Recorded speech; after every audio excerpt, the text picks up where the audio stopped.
చింతకుప్పలో న్యాయ అవగాహన సదస్సు.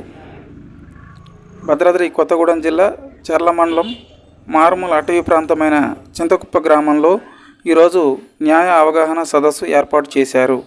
ఈ కార్యక్రమానికి ముఖ్య అతిథిగా Bhadrachalam judicial first class magistrate Shiva Nayak పాల్గొన్నారు. అనంతరం ప్రజలకు పలు సూచనలు, చట్టాలపై అవగాహన కల్పించారు. న్యాయసేవ సదస్సు అనంతరం మెడికల్ క్యాంపుని ప్రారంభించి ప్రజలకు మందులను పంపిణీ చేశారు. ఈ కార్యక్రమంలో CI Rajeev Varma, SI Narsireddy, DMHO Bhaskar Naik, doctor Divyanaina, doctor Nagesh మరియు పరిసర ప్రాంత ప్రజలు అధిక సంఖ్యలో పాల్గొన్నారు.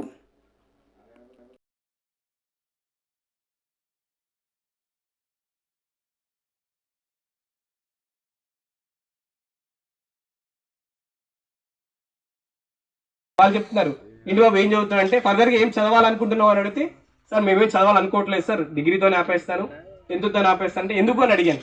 సార్ మేమంతా డబ్బు పెట్టుకోలేము సార్ అంటాను. నేను 4th క్లాస్ నుంచి మాదొక మారుమూల ప్రదేశం అండి, మాదొక తాండా. నేను 4వ తరగతి నుంచి ఇప్పటి వరకు ఫ్రీగానే చదువుకున్నాను, ఒక్క రూపాయి కూడా ఖర్చు పెట్టలేదు. నేను ఢిల్లీ యూనివర్సిటీలో చదువుకున్నాను, ఐఐటి ఖరగ్పూర్లో చదువుకున్నాను, ఇండియాలో ఉన్న పెద్ద యూనివర్సిటీలు అన్నింటిలో చదువుకున్నానండి. ఒక్క రూపాయి కూడా ఖర్చు పెట్టలేదు. ఎందుకంటే మనకు గవర్నమెంట్ స్కీమ్స్ ఉన్నాయి, స్కాలర్షిప్స్ ఉన్నాయి, మనకు తెలియదు అంతే. మనం ప్రయత్నం చేయాలి, వచ్చి తెలుసుకోవాలి. ముఖ్యంగా ఇక్కడ ఉన్న స్టూడెంట్స్కి ఎందుకు చెప్తున్నానంటే, మీకేం తెలియకపోతే వచ్చి మా కోర్టుకు వచ్చి మాకు కలవండి. శనివారం రోజు మేము ఫ్రీగా మీకు కౌన్సిలింగ్ ఇస్తాం.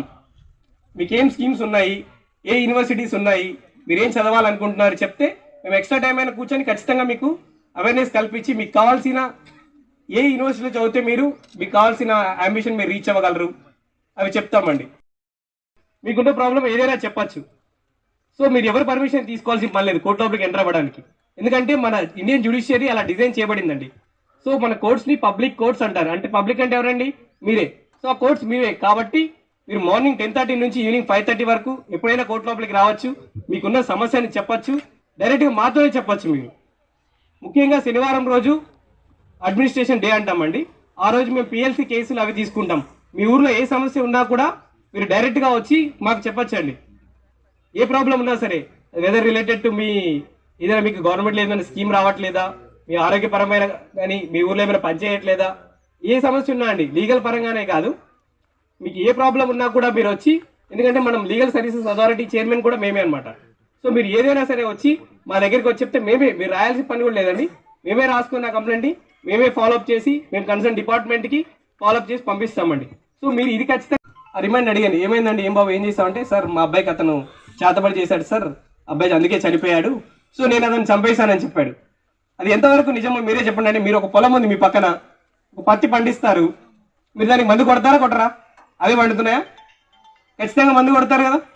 మరి మనం కూడా అంతే అండి, ఒకళ్ళు 2 గోళీలు వేసుకుంటే తగ్గితే ఒకళ్ళు 1 గోళీ వేసుకుంటే తగ్గుతుంది. ఇప్పుడు పొలానికి కొంత పొలం, ఈ పొలం ఉందండి, దీనికి 2 లీటర్లు కొడతాం, పక్కన పొలమే ఉంటుంది, పక్కనే ఉంటుంది, కానీ దానికి 4 లీటర్లు కొట్టాల్సి వస్తుంది. ఎందుకు? అక్కడున్న సాయిల్, అక్కడున్న మట్టిలో ఆ కంపోజిషన్ అలా ఉంటుంది. సో మనం కూడా అంతే.